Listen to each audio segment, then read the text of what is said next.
This has been something that's dogged our country for generations, and this is probably the biggest step change in our approach to it in at least a generation, because we've seen the exponential increase of bovine TB in our herds and the financial stress and emotional toil that brings on our farmers and our farm families, the impact it's had on my budget here in the Department of Agriculture.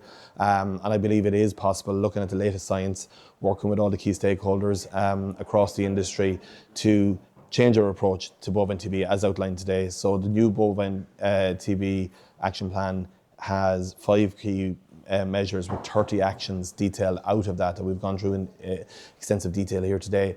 And ultimately my goal here is to have a situation where farmers who are currently impacted by a restricted herd with bovine TB have a very clear pathway out of that, and can navigate that, because right now there's a sense of hopelessness. A lot of farmers are in a never ending cycle of reactors upon reactors.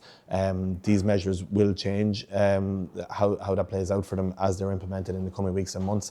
So some of the measures in and of themselves, around communication and around better information starts immediately.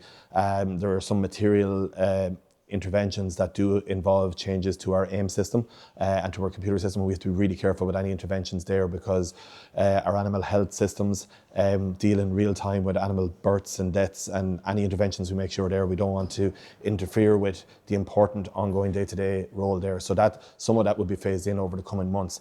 And ultimately this approach, where we're looking to identify where there is high risk breakdowns with a series of reactors, introducing the blood testing, the GIF, the gamma interferon testing, to layer that on top of the skin test. There is an additional cost in that that will identify more reactors, not necessarily more herds that will go down, but more reactors within herds that have gone down. We need to find those animals sooner.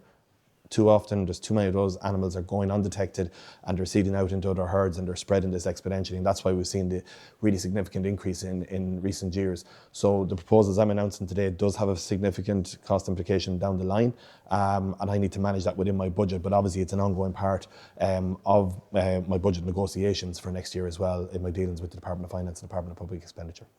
To date, this year alone, the TB programme until the end of July cost €61 million.